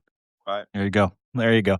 Yeah, no one can make the scariest shit sound more fun than Malcolm. Malcolm just incredible. I mean, people gotta understand. I mean, like Malcolm has literally. Sometimes we forget because we do these lives, but and we get so regular, people forget who some of these people are. Malcolm Nance served this country for over 40 years or something like that. I mean, he's a real spy. I mean, he speaks several languages. He's been in Iraq. He's been in Iran. He's been there in the fight. He's been in Ukraine. Fought for a lot. I mean, he's put his life, his family, his father, grandfather. I mean, this is a person that's given his whole life and has information. But this is the key, is because what I talk about is factual information, not some pundit that's just going to come out here and give you his opinion. Malcolm gives you, he's written over 4 books, and one of his books is actually being used in the military. Well, was it's a used until military Trump, textbook. right? Yeah. Until Trump got there. Trump, I don't think, are using it. Right? They threw out all the military books. But I'm saying to you, so it's extremely. So when we do these lives, it's because it's to make sure that you guys get informed to the best knowledge of what's happening now, and that is what you got right now. For those of you that came in late, we are going to put this out there to make sure so you can rewatch it. Make sure you spread it out to everybody to watch. But I think for the next 45 minutes or as long as we could do, I think let's now do some maybe Q&As. Let's see if maybe we can get 1 or 2 people up here that if they want to come up, if they have something they want to do, because it's about, remember, at the end of the day, it's about you folks. It's about you paid subscribers, all you subscribers there. Not only are we building this community, this family, this movement, but we're also, now, like I said, this year, we always talk about one of my famous lines is don't look at what they say, don't listen to what they say, watch what they do. Well, now we're going to turn it on us, because enough talking, now we're going to go into action. And that's why we got the GoFundMe set up. That's why it's so important for you guys to become paid subscribers, to Dean, to myself, to Malcolm, to people like that, to be able to go out there, and also independent journalists. And I'm going to do a shout out to my son, Aaron. Today, earlier, he was the first one on early in the morning, breaking the news of what was going on in Venezuela. Yeah, he killed it this morning. He was so good. Yeah. I mean, and compared to, as you can see, real news, not the stuff that you're seeing, the same thing regurgitated and others. So independent journalism is extremely important, and that's why you guys need to follow. So Dean, and then I got a special surprise at the very end, so stay tuned. Do not leave. Are you going to show more pictures, dude? Well, you never know what the surprise could be. But I do have a special surprise. So nobody leave. Make sure you stay towards the end, because you're going to be happy. Something because there's a lot of bad happening, but we need one thing that this year is new to our world is we're gonna use positive energy to overshadow the negative stuff, and we're gonna go positive and keep positive even with the bad stuff happening, to make sure that we can overcome, succeed. Oh, I know what the surprise is now, and I'm not going to tell you what it is. I'm not going to say anything. Okay, good. I won't say anything. Okay, question, Q&A portion. We got some people that have some questions for Lev Parnas. Put them in the DMs, everybody, if you can here, or in the chat. If you're a paid sub, you're always welcome to ask questions. First question, and I think this is a really interesting one. Darlene, she says, quote, thought Trump was the peacetime president. Turns out he's bombed more sovereign countries than any president in the history of the United States after yesterday. What is, and that was part of the, if you remember, this is part of the draw of MAGA, and this was part of his thing. He's like, he told his MAGA base, I'm never going to start a war. I'm never going to go to war. I'm the peacetime president, da-da-da-da-da. How is this playing in MAGA land, Lev? What are you hearing? Oh, great question. And I've been speaking to some of my sources, literally in MAGA all over the country, and I could tell you they're not happy. People in Idaho, Kentucky are not happy, don't care about Venezuela, do not want their soldiers fighting there, do not want this going on. And it's another rift. It's another part of, what Trump is basically doing. He's covering up what's worse. For him, the worst thing possible is obviously the Epstein files. So he's giving, to cover the Epstein files, he's going after, Maduro and doing. He thinks he could cover it up by feeding the base dollars and cents. A part of this whole thing, Trump thinks if he could lower gas prices, that will solve all the problems. And obviously, by controlling the oil circle, worldwide, gives him a lot of control over the gas prices. But also, Trump believes that the press releases in the news that we got Maduro making him out to be some sort of, because remember, majority of Trump's base is not educated people. They're not, in tune with. He loves the poorly educated, Lev. Yeah. Right. So they're not going to go out. So they don't know the history as much of Venezuela, what's going on. These are people that are going to read the headlines on Fox, on right-wing media, where it's going to be Chiron saying that we got Maduro and his wife, without losing one soldier, we're strategic, we got the best army, and people like that are like rah, rah, rah, getting them up. So this is a coordinating attack by trying to A, take the oil, B, working with the Russians, but C, as everything else we've seen from the beginning as he came into presidency, everything has to distract from the Epstein files. So yes, these are all important and serious things. I mean, people probably died today in Venezuela. We haven't had reports, but I mean, we've had serious strikes. I saw a report earlier. It said over 100 people dead. There you go. Over 100 people dead. Lives have been destroyed. And again, the way what's taking place is, again, all for theatrics to be able to do a show. Okay, dude, that's fucking huge. Because this goes one of two ways, right? Malcolm said it a little bit earlier, where he was like, "Yeah, some guys just like rides in helicopters and shooting shit," right? So that's going to apply to people who aren't in the military as well. The rah guys. Yeah, America's back. Yeah, we took out a narco terrorist, and sure, he's a narco terrorist under the guise of a lie. Next question that I have from Darbird, who's a regular contributor, fan of ours, subscriber to both of ours. Lev, who's next? Well, I don't think you're going to see really a next right now. I know Mexico, no Panama, no. No, I don't think you're going to see that play out that quickly. I think they're going to right now. What you're going to see a lot of movement and happening. They're going to use the Maduro, bringing him to the United States as to try to use a news cycle for a while by bringing him, by adding, all of these press releases. They got him on a boat. Right now, they're going to bring him to New York. Also, you're going to see a lot of things, as I reported on, and some of the things I wrote in my January 1st letter, not only about the attack on Venezuela, which just transpired, but also you're going to see in the next a few weeks, a major push to normalize Russian oligarchy with American oligarchy money. You're going to see, and then there's one name I want to also throw out there for you people, like when I do with the Dan Bongino, I'm going to give you guys a name right now. You could Google it. You could take a look. Very important. But this is somebody through how Trump is trying to control a lot of the stuff. So there's a gentleman by the name of Gentry Beach. Beach, Beach, Gentry, Gentry. I know, when I was in his first administration, I met him, met his family at a lot of the events. He happens to be Don Jr.'s college buddy. Back in the first administration, I remember them trying to do some business and bringing him into the White House, dealing with Trump directly. I think if I'm correct, I'm almost 100% sure, I'll say 99, that the Wall Street Journal also reported on him being part of the talks, being involved in the Nord Stream 2 project in Russia, and you will see He's the point person for the Trump family, Gentry Beach, and leads right back to Donald Jr. Yeah, correct. He's one of the names that I'm going to throw it out there. Watch that space. I'm going to give you some more names as this is breaking, and like I said, I'm going to later today put another Substack letter adding more information on some of the stuff that's happening.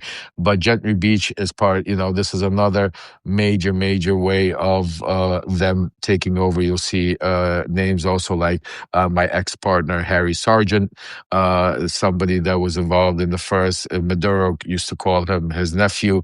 Would not be surprised if he was involved with Rick Grinnell and others as far as actually getting information over to where Maduro was, besides the Russians, because a lot of people, another name I'll throw out there that's part of this is Alejandro Betancourt, that currently is in exile in Spain.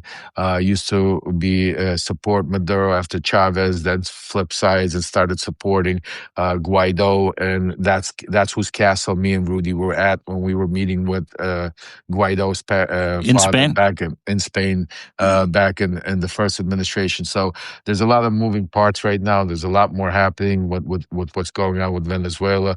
But I truly believe that they're gonna. I don't think you're gonna see attacks like we've seen in Venezuela. This was coordinated for the oil. This was coordinated part of what's happening in Russia, Ukraine, and China, and Iran. The other stuff. Remember, Trump thinks he still has 3 years to go. So right now the concentration is going to be to use this, and it's interesting and that's why I can't wait to speak to some of my sources and see how this is what hearing about how this is playing out. Because again, remember, the one thing Trump is gearing up for, which besides everything else that is on his mind, besides the health, besides the power, the oil, the business, his dealings, the Epstein files, everything, the number one thing Trump is and his team controlled by Stephen Miller, Russell Vought are concerned about, folks, is the midterm elections. Mm-hmm. That is the number one thing that is on their mind. And not only the midterm elections, I'm going to tell you this much, they are freaking out and worried about what's going to come into what happens in Congress. And that is why we've seen these attacks. Very important. The reason you saw this happen today and not a week from now and not a month from now, it's not coincidence. It's specific because Congress comes into session January 5th. 5th, yeah. Today is January 3rd. In 2 days, Congress comes into session, and the first thing on their plate was supposed to be the Epstein files. There's, my sources tell me that there's already impeachment documents that are being prepared against Pam Bondi and others to try to unite. I'm hearing that people like Marjorie Taylor Greene and others are planning on not showing up in Congress. Besides retiring, some are just, remember, 4 Quiet votes. quitting. Yeah, I read that yesterday too. There's going to be about 12 to 15 Republican GOP House members that are just going to quiet quit. They're not going to show up to vote. Yep. Exactly. And if you see that happens, all you need is 4, and all of a sudden Hakeem Jeffries gets the gavel, the Democrats, and all of a sudden we don't have to wait till the midterms, and Trump understands this. So to unite the base, he thinks this is a win for Congress, that he's strategically, because the media, what the media is reporting to you, and you'll see this, you'll see the shift. The media is saying that we attacked the country, we started war, Congress wasn't notified, all of this, which is true, 100%. But the way they're going to frame it, and the way you're going to see the Republicans come out, and you heard it here first, I already hear it in the rumblings from the conversations, is that this was a strategical strike that was coordinated by our DOJ and our police force to take out a criminal that we did not take out. They didn't call it a military operation. They called it a law enforcement operation. Yeah. Thank you. Yep. Exactly. You got it right there, Dean. Folks, this is exactly what that's what I'm trying to say to you. So they're strategically going to frame it that this was not, this was a police operation. They got the criminal. That's why they didn't take anybody else. They got Maduro. They had a warrant for his arrest. But it's curious to see, because I'm sure if we take a look at the indictment in 2020, it doesn't probably just include Maduro. I'm sure it includes a lot of his generals, and it includes a lot of also people in his group. I'm sure that it's a broader indictment. Yeah, it was 7 co-conspirators, if I'm not mistaken. Yeah, to your point. And that's a very important point, because those co-conspirators were not picked up in this race. They're still there. Yeah, just him and his wife. They're actually right now are going to be running the country. These are the so when Malcolm says, there was people on the inside, and I'm telling you that the Russians were involved, and this was a coordinated. They basically handed Maduro over to Trump to give Trump again, because they understand what they're dealing with. They handed Maduro over to give Trump his win. Trump right now thinks he has changed the news cycle. He's going to parade Maduro. They got the kingpin, El Chapo, or, however you want to call him, and he's going to make up lies. Right-wing media is going to run with it, that this was a procedure. The war on drugs is over. I've ended it. We got the biggest drug dealer in the world. We're going to stop bombing boats. Yeah. And it was the most perfect strike, like a strike you've never seen before. No one's best ever. Nobody's ever done it. The best ever. We picked him up. Nobody lost. And this is what you're gonna see, But in the meantime, you need to understand there's a lot more and bigger things happening. So yeah. Okay, so dude, that's such great information. It's funny watching people chime in here going, "No way! I thought that was the case, but this is so much better information than I'm getting from anywhere else." Don't watch CNN. Don't watch MSNBC. Don't do it. Just watch us.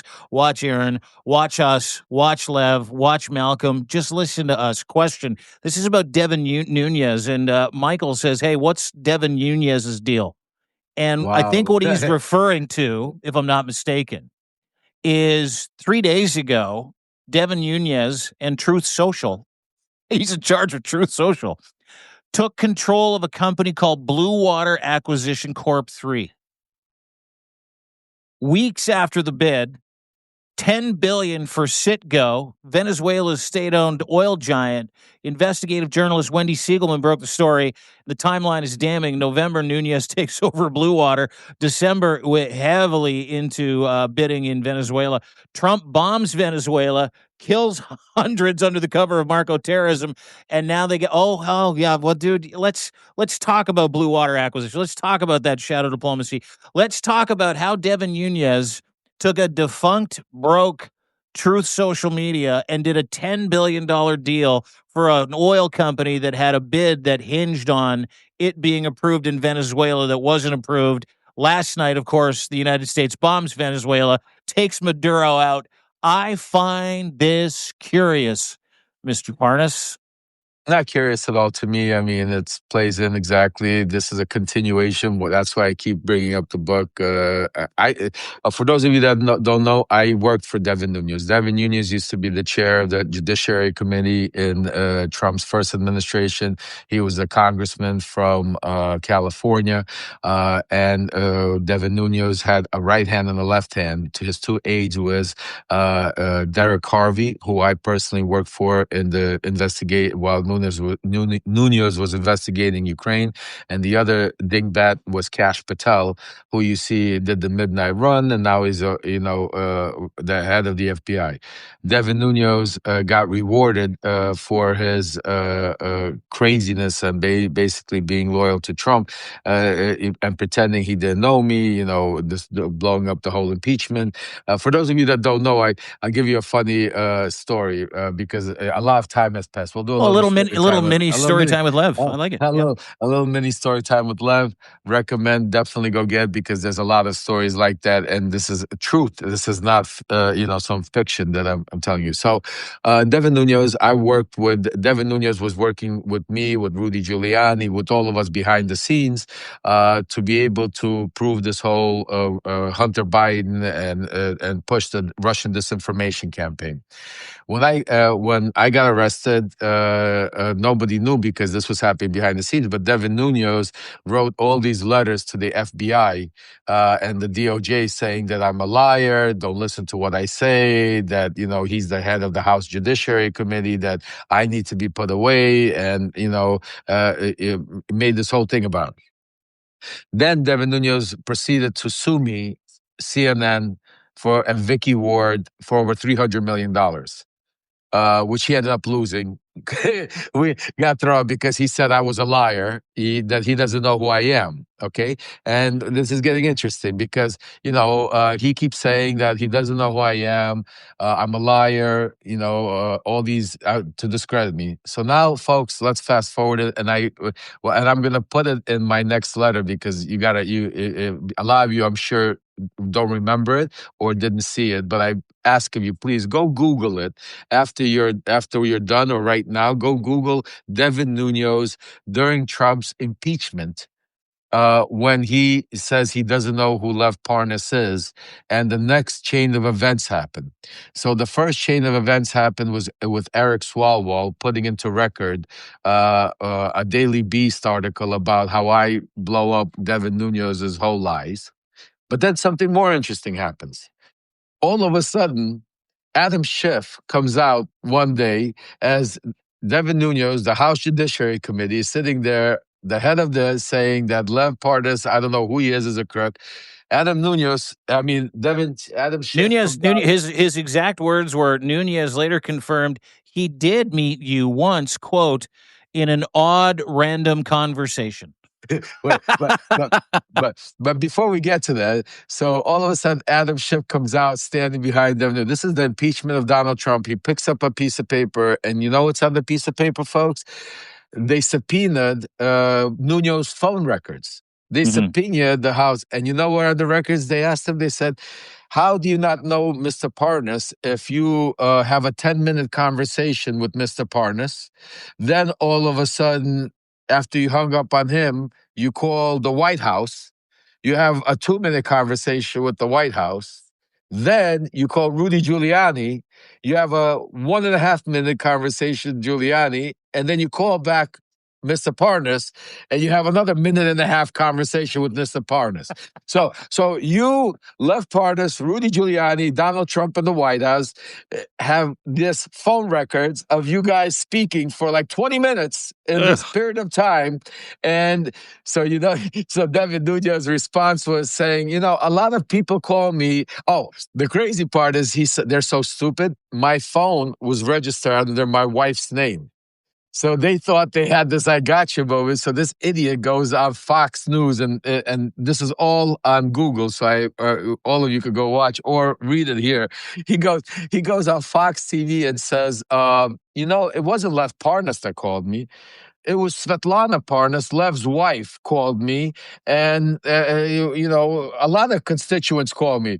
So then the Fox anchor goes, what the hell did you speak to Svetlana Parnas for 10 minutes? And then he goes, well, we could speak about a lot of things. I mean, you can't make this shit up, folks. Oh my God, dude. It's the same. And you know what? It's such an insult to the intelligence of not just you and everybody involved with Devin Nunes and Donald Trump for him to call that one thing an odd random conversation when you clearly talked to him dozens, if not hundreds of times.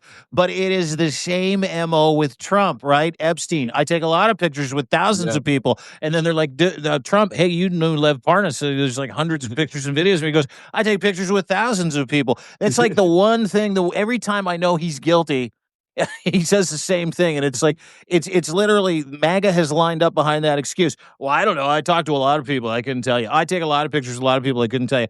And there's literal physical evidence, a mountain of it, that dictates not only do you know Devin Nunes, you and Devin Nunes work together, you and Donald Trump work together, you and Donald Trump tried to frame Hunter Biden together, and they're all sitting there going, I got to tell you, he's a rogue agent. But, and between me and you, that's one of the things I still blame Adam Schiff, Nancy Pelosi, and the way they handled the first impeachment, because the first impeachment, and my lawyers reached out even to Eric Swalwell, and I welcomed them, to talk about whenever they want to. But, I pushed them. I said, we have the information. Stop with calling up, or, you called up Alexander Vindman, you called up Fiona Hill. I understand you brought, but these people don't know anything what's going on. They heard one phone call. Yeah, enough. You're regurgitating. You're bringing up 20 people because they have credibility, just because they have titles like National Security Advisor or all of this. That means they know what I'm telling you. You need to subpoena. They had the subpoena power. They had the control Congress. They could have subpoenaed Rudy Giuliani, and they didn't even have to subpoena me. I was willing to testify. I gave them my phones. I gave them over 100 pieces of articles. So think about what they did, folks. I want you to understand why they screwed up the very first impeachment. They went and used in the first impeachment, out of 300 articles of impeachment, 100 articles at least are my evidence that they took out of my phone. So out of my phone, out of my information, from text messages to emails, pictures, all of that, they took that out, used that as evidence for articles of impeachment. But they never called me up as a witness to talk about. Think about that for a second.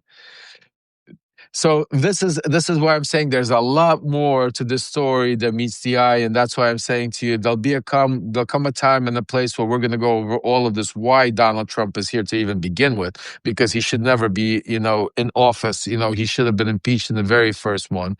But it is what it is, and we're dealing with it. But yeah, that was Devin Nunes. So Devin Nunes, now to go back after I told you guys that little story, then got, he understood that the heat might come down in Congress, and Trump gave him the payday. He made him the CEO of Truth Social. Yep. It gave him a lot of stock, money, and ever since then, Nunes has been running Truth Social. And being on the private side and making a shitload of money. And now they are taking over, basically going into the Venezuela. And like I said, watch those names. He took over. Beach, Sorry, Gentry Beach. Harry Sargent. Anybody else? Yep. We'll mention some more names later. But listen, it goes back to this very conversation that we're having, not just about Donald Trump's intentions, not just about Devin Nunes from Truth Social, basically a bankrupt company, a shell company that they use to pay people off to drive wealth. 3 weeks before that announcement, Truth Social took a $6 billion stake in a Russian-owned fake nuclear fusion company. $6 billion, no word of a lie. And now Truth Social has taken a $10 billion stake in an oil company that's currently bidding on contracts in Venezuela. Devin Nunes is the point guy because it looks to me like Trump's Truth Social is a collecting pot for contracts of countries that he's currently looking to pilfer and fuck over, including Venezuela. But the Nunes shit is just mind-blowing to me. It's open, blatant corruption, dude. Open, blatant corruption. I want to try to see if I could find something here for you guys.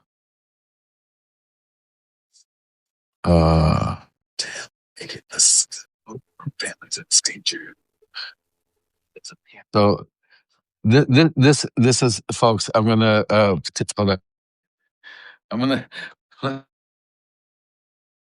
play something for you. Nice to see what I was talking about. This was during Trump's first impeachment. For us who followed all of the hearings, is the revelation of these call records involving Rudy Giuliani, also involving Devin Nunes, member of the committee. We didn't know that when we were watching the hearings. When did the committee discover these phone records? Well, there are a number of records that we were able to obtain, and we obtained them over time, so I can't pinpoint for you precisely which records we learned about when. But nonetheless, these phone records show just the kind of interaction between these different players in the midst of this scheme, where you have Rudy Giuliani calling the White House and calling the Office of Management and Budget. Now, why is the president's attorney calling the Office of Management and Budget, which is holding up the military assistance? You have Giuliani obviously working with Parnas in touch with this reporter for The Hill magazine that's printing these false allegations about the Bidens, about Ukrainian supposed interference in the last election, and of course you have the ranking member, Mr. Nunes, also in touch with these players, and so we're trying to identify the full scope of those who were complicit in what the president was doing, and these records give a window of insight into exactly that. Did the Republican members of the committee know that you had these telephone records while, for example, the hearings were going on? Yes. In fact, the Republican members were made aware of the subpoenas that we were sending out. The Republican members were given the same phone records and other records that we received. And so they've had this evidence as well. Now, what they've chosen to do with it, whether they chose to look into it, ignore it, or hope it got swept under the rug, I can't say. But yes, they were privy to this information as well. So as we were watching Devin Nunes in the hearings, he knew that you had obtained phone records that included him, and that those phone records would inevitably be made public by your report. Well, he certainly had possession of the records. Now, how much he looked into them, how much he discussed what they showed with his staff, I really can't say. You would have to ask him. But he's certainly aware of his own conduct. He's certainly aware of his own communications with Mr. Giuliani or Mr. Parnas or with others. And whether that and to what degree that informed his conduct during the course of the hearings, again, are questions for him to answer. There are some calls in there in which it's not clear. It's not identified exactly who Rudy Giuliani is speaking to. There's a New York Times report tonight indicating that the possibility is the president could be on the other end of those phone calls. What can you tell us about that? Well, the short answer is we don't know for sure. We are trying and have been trying to get records from the White House, which has been unwilling not only to share them with us, but it looks like unwilling to share them with witnesses like their own ambassador to the EU, Gordon Sondland. But we can see in the Roger Stone trial that when Roger Stone was in communication with the president, it showed up as a -1 number. Whether that's the same situation here, we don't know, but we're trying to find out. It is worth noting, however, that Rudy Giuliani has one client in the White House, and of course, that's the president. So this is part of the picture that we continue to investigate. But given that the evidence against the president is already overwhelming. We were not prepared to let it slow us down. Thanks for checking out our YouTube channel. Subscribe. Oh yeah, Lawrence O'Donnell. Thanks for checking out our YouTube channel, everybody. So I just want to say the crazy part is you see how they're saying, well, they don't know if Rudy spoke. They called the White House. Well, if they would have brought me up to testify, I would have told them exactly what was spoken about between me, Rudy, Trump, the OMB office, Devin Nunes, because we had it. What's it called? But I also want to give you. This is very interesting. You gotta watch. This is Devin Nunes responding to what about the phone. Since you brought Devin Nunes, let's do a little show the people a little bit, because a lot of this stuff people forgot that that even happened. So this is an interview with Devin Nunes on Fox News or on TV, in big trouble. Oh, hold on a second.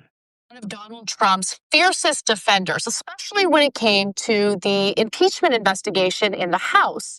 Well, now it turns out, through various documents that have been obtained by impeachment investigators and phone records that have been obtained by impeachment investigators, Devin Nunes was very much in contact with Lev Parnas, who was Rudy Giuliani's business partner and who also assisted the Ukrainians in ousting the U.S. ambassador to Ukraine, Marie Yovanovitch. Now, previously, he denied even knowing who Lev Parnas was. Look at that guy. Now things are a little different. Now Lev Parnas is calling him out. Let's go to the video. Do you know Congressman Devin Nunes? Yes, I do. What's been your relationship with him? We don't have too much of a relationship. We met several times at the Trump Hotel. Our relationship started getting basically where it expanded was when I was introduced to his aide, Derek Harvey. Mm-hmm. And the reason why Derek Harvey was more of, no, I understood, I was told at that time, was because Devin Nunes just had an ethics, something to do with the next ethics committee, and he couldn't get the spotlight. He was kind of shunned a little bit. And he was looking into this Ukraine stuff also, wanted to help out. And they gave me Derek Harvey to deal with. You told Mr. Harvey what you and Mr. Giuliani were working on in Ukraine, trying to get Ukraine to announce these investigations. He was aware of that already. He knew everything. He already knew that by the time he talked to you. He had a lot of information already. Wow. So he would deal with the associate of Devin Nunes. He gets better, listen. And again, as we cited, and we'll show you some evidence of this a little later in this segment, Devin Nunes denied ever talking to Lev Parnas, pretending as though he didn't know who Lev Parnas was. In fact, going so far as to mispronouncing Lev Parnas' name to try to show that he didn't know who he was, which was pathetic. But we have... It's very clever if you're a dumb person. It seems convincing. Yes. And we're going to show in his denials, I don't believe he ever outright says, no, it didn't happen. He always left room, which hypothetically is the mark of a reasonable person. You can't totally deny something if you're not sure.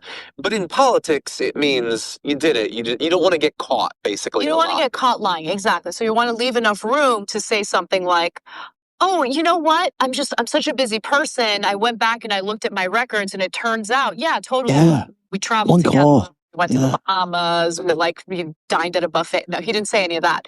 But he did say something along the lines of, oh yeah, I went back and looked at my records. Before we get to that, one other piece of this Lev Parnas interview with Rachel Maddow that I want to show you, because remember what I cited in the very beginning of this segment.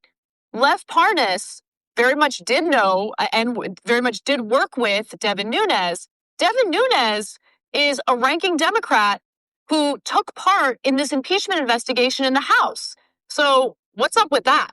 Let's take a look.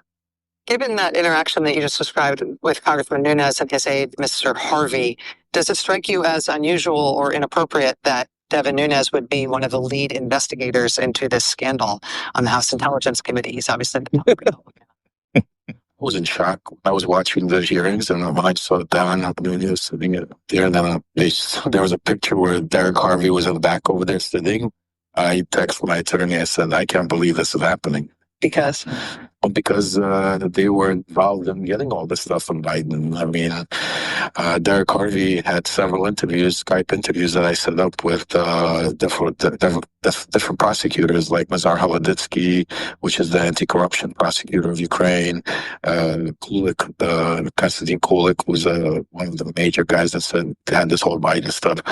So it's hard to see them lie like that when you know it's like that. It's scary because he was sitting there and making all these statements and all that when he knew very well that he knew what was going on. He knew what's happening. He knows who I am.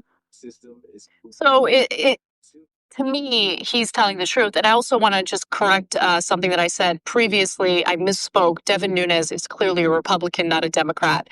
But yes. Yes. And thank you to everyone who tweeted at #2IT Live when they noticed that Parnas' lawyer indeed can blink. He did. Yeah. So let's give him credit Very for that. intimidating guy, though. Yes. So, look, it's clear Lev Parnas is citing all the different ways in which he communicated with Devin Nunes. He makes it clear that Devin Nunes knew what was going on. He was taking part in this criminality carried out by the Trump administration. And so what does Devin Nunes have to say about this? Well, very recently, right before Parnas actually did this interview, Can't make this up. he goes on Fox News and he changes his story. we also talked back then about the fact that your phone number showed up with calls to him, to Lev Parnas, in a list of data numbers, and you said that you didn't recall speaking with him, or whether it was on your cell phone or your office phone. Have you figured out the answer to any of those questions? And if you recall, that was brand new when that had come out when I came on your show. That's right. I just didn't know the name, this name Parnas. Mm-hmm. So what I always like to remind people is we are dealing with people every day. We're in overt. So many people. Incoming calls that come to my office, to my cell phone, et cetera, et cetera. And then, you know now that he had called my cell phone, and I didn't know his name. I didn't remember the name, but I did remember going back, looking at where I was at the time, because, you could do that now. You can actually know where you physically are, checked it with me. And it was very clear. I remember that call, which was very odd, random, talking about random things. And I said, great, just talk to my staff. Boom, boom, boom.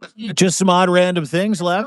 And he's saying, I'm a very busy guy. I recognize this name, Lev Parnas. And now all of a sudden, I know, wink. Now I know that this interview is going to happen, and he's probably going to disclose how he has. I mean, Lev. I remember Lev. It goes on. I mean, I'll put some of this, but if you guys are really curious, I mean, you will never see anything as hilarious.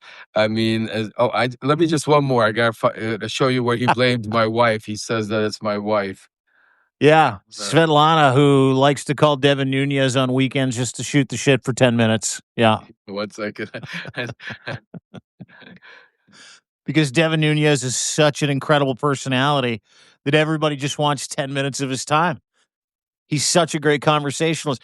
Devin Nunes strikes me as that guy in every guy's friend group that no one wants to take to the bar because he's the first guy to fuck off in a bar fight. Oh, this is a good one. This is what's it called? Wait, whoopee. Hold on a second. Congressman Devin Nunes, the top of the allegation with public hearings and not a peep. Okay, I think this is a good one. The articles of impeachment were delivered to the Senate. An associate of whose lawyer, Rudy Giuliani, Lev Parnas, was on MSNBC and CNN to reveal who he says was in on to pressure Ukraine into digging up dirt on the Bidens. What is the answer? Who was involved? Everybody. President Trump knew exactly what was going on. He was aware of all of my movements. I wouldn't do anything without the consent of Rudy Giuliani or the president. He said about you and Mr. Fruman, Igor Fruman, I don't know those gentlemen. I don't know about them. I don't know what they do. You're saying that was not a true statement from the president? He lied. It was never about corruption. It was strictly about Burisma, which included Hunter Biden and Joe Biden. In terms of who knew about what you were doing in Ukraine, did Vice President Pence know? Of course. How do you know that the vice president would have known what Giuliani was up to? What you were Because we would speak every day. I knew everything that was going on. I mean, after Rudy would speak with the president or come from the White House, I was the first person he briefed. Hello. Hello. I mean, I just want everybody out there to understand this is 6 years ago.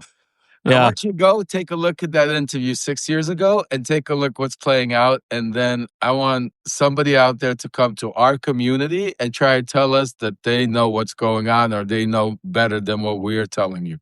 Trust me, I said it 6 years ago. I said it every day. That's why none of them could confront me. None of them could, They took an approach of trying to pretend they don't know me, not give me the spotlight. And that's why, I called out the Midas guys and all of the other people, because that's what we need. We need the spotlight. We need to get this information out. That's how we're going to win. So enough of waiting for anybody else to spotlight us. We're doing it ourselves, folks. That's why we got our GoFundMe set up. That's why we have our volunteer group set up. We have a bunch of independent journalists and independent investigative journalists like Zeb, Ellie. Oh, there is an independent journalistic storm coming around us. We're gonna go kick some serious butt, ass, whatever you want to call it, but we're getting ready and we're gonna do it. So please, folks, right now, as I know it sounds crazy, they're invading. They just in Venezuela, things are happening. I warned you, it will get worse before it gets better. But know this, it's getting better. Know this, that we are going to succeed and win and take back our democracy, because no more talking, it's action. And the one thing I'm glad you guys are all starting to realize, all the lies, all the people, I know what it feels like when people try to pretend that you are a liar, that you don't know what you're talking about, that they shut you up. You see, I've been dealing with this for 6 years, but they can't keep us quiet no more, because the truth is out there. And that's why I promise we are going to do the same thing for every Epstein survivor out there, and for every child that's been kidnapped and taken or killed that doesn't have a voice in Ukraine, because that's one of the two things that our platforms are going to make sure to expose and to get justice for the Epstein survivors and for all those kids that don't have a voice, because these pieces of shit that are going out there and playing, these games because of power, oil, dictatorship, they don't care about the casualties or the collateral damage. But we do care, and believe me, I know it's a lot of this, but believe me, we have so much more. I have in this phone, you're not even ready. Some of the stuff, Devin Nunes, that's some of the stuff we should do, Dean. Actually, maybe once a week, we should do a special for all the paid subscribers. Do like pick a subject, pick a person, Pete Hexen. Give them the full backstory, get a pelt. Yeah. And we could do like, have pictures, videos, never before seen stuff, go into it, and just another something like that, which would. Like a special unmasking Substack Live? Is that what you're saying? I would love to. Dude, you know what I'm like every time you're like, hey, I can't mention this name. So if someone wants to pick out a name and they want you to out that person, you're like, okay, this is the guy this week. Let's do it. That like a regular unmasking where we tell you who this person is, who they really are, like you just did with Devin Nunes, who's just a fucking loser, who lives in a fucking land of losers, who lives to fucking suck off the Trump teat, and he's a criminal like the rest of them. If you want to do that, if you want to unmask some Trumpy criminals that you're aware of, dude, this is the Coffee and Tea with Lev and Dean. This is the perfect place to do it. And I want to encourage everybody here, because we're building a bigger boat. And I said that there's a storm coming, an independent media storm coming. As you can see by the numbers in this Substack Live, as we can tell by our analytics, as we can see, the world is waking up to the lies of Donald Trump. The world is waking up to the lies of fascism. The world is waking up to the idea that Donald Trump is a dictator who manages a few and speaks for everybody else, and everybody else is sick of his shit. And there are people like Lev people like Malcolm Nance, who was just brilliant on this Substack Live a little earlier, who are well worth getting behind. Not just getting behind, but supporting any way you can. There's a Ukraine GoFundMe. I know we're going to put this in the Ukraine GoFundMe when we post this a little later on our individual Substacks. There's also a Media Play GoFundMe, and hopefully it's been in this chat if you can donate to that. But really, the best place to do this is in the subs, that little gray chyron at the top. All you got to do is hit it. You follow us. Paid subs keep us in the game. We are a community. We are a resistance. But we're only capable of doing this because of you, because we are you. We do this with you because we feel you. We're going through the same things, but we just happen to have the chief sausage maker of the MAGA sausage, which is just awful, tastes awful. Lev Parnas here to Sherpa us through the fucking truth. You can't find it anywhere else. Lev remembers, paid sub. Go there today. Lev, my brother, I love you. I love doing this with you. Thank you so much for taking your time and your energy, your security, giving it to this community. You do it every day relentlessly. And if we had 20 more Lev Parnases, we'd be able to save democracy, my man. God bless you too. Dean, my brother, I love you. But before we go, folks, I know we had a 2-hour special, and I want to thank, we have about over 4,000 people here on a Saturday.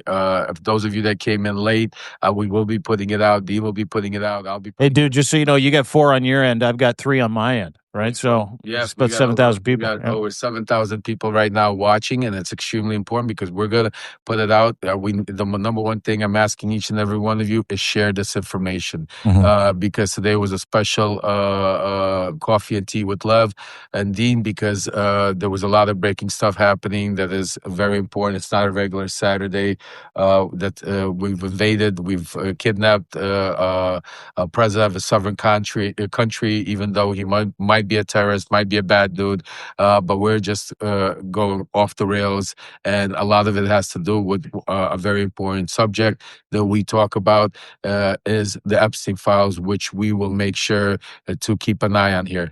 But with all the bad stuff and all the crazy stuff, I tell you all along is that we do see a positive light at the end of the tunnel. This year, not only are we going to stop just talking, but also not reacting, but actually putting action, words to power.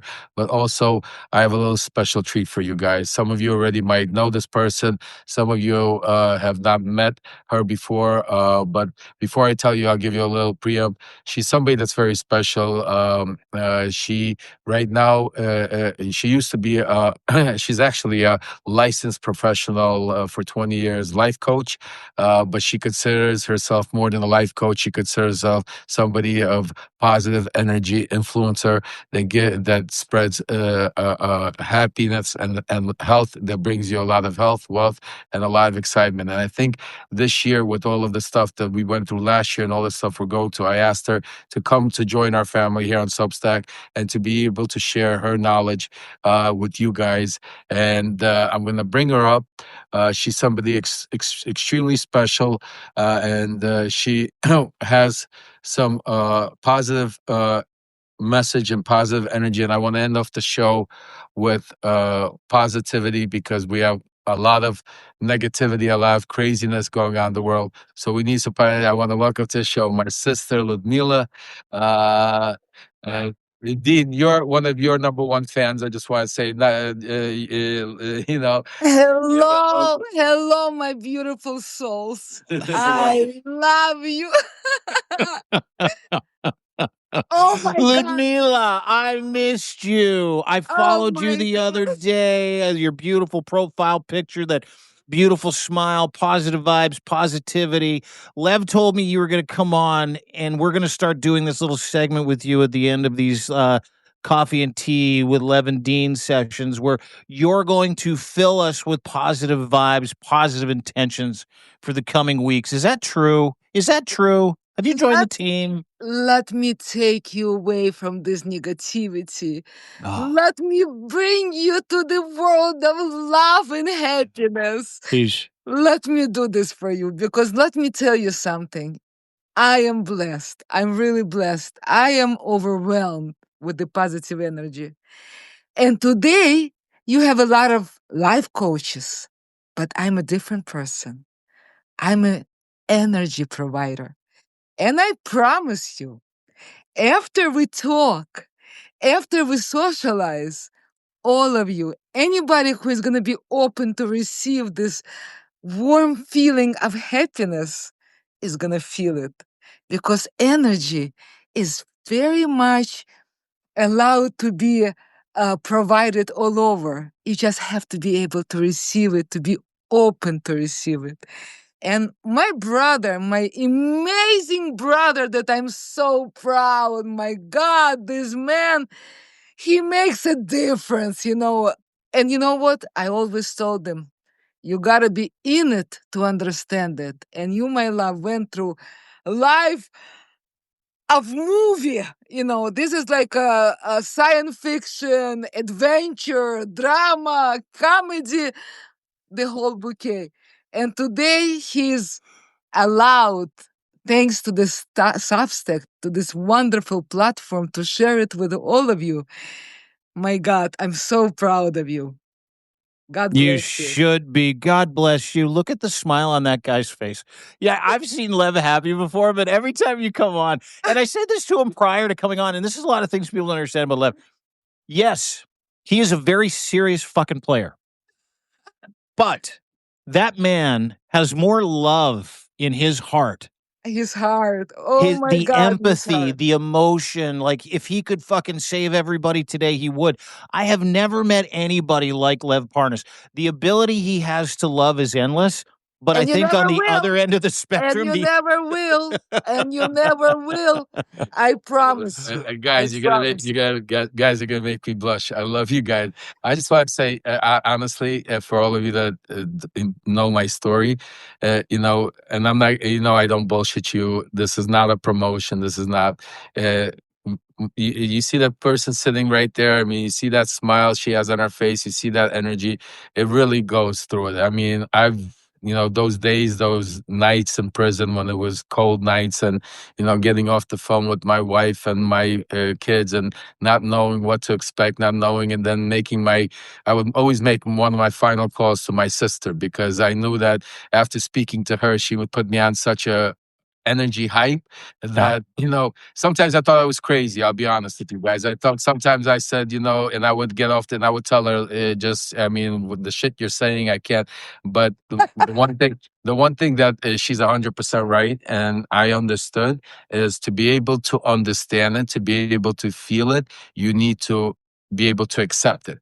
You have to be open, Believe it. and that's a very key word. You have to be open. You have to let your mind go away and accept the positive energy, because the one thing Ludmila taught me is we see the signs, but a lot of us sometimes just go past it and don't look at the sign, what God is giving us, that power, the power of energy, the power of Amen. strength, the power to Amen. succeed. So that's just my take on it. So folks, you know, you will see it for yourself. Make sure you give Ludmila a follow. oh, you have to. She's incredible. She's incredible. She's literally like an elixir. Her Substack account is like medicine. Yeah. Exactly. Guys, guys, before I go, okay? Yeah, love. I would love to do something for you, for all of you. It's a Mhm. lot of people right now watching, okay? Yeah. And I just want to share a little tool that if each one of us just receive, it's going to really help you in the long run. Smile. Smile is the key.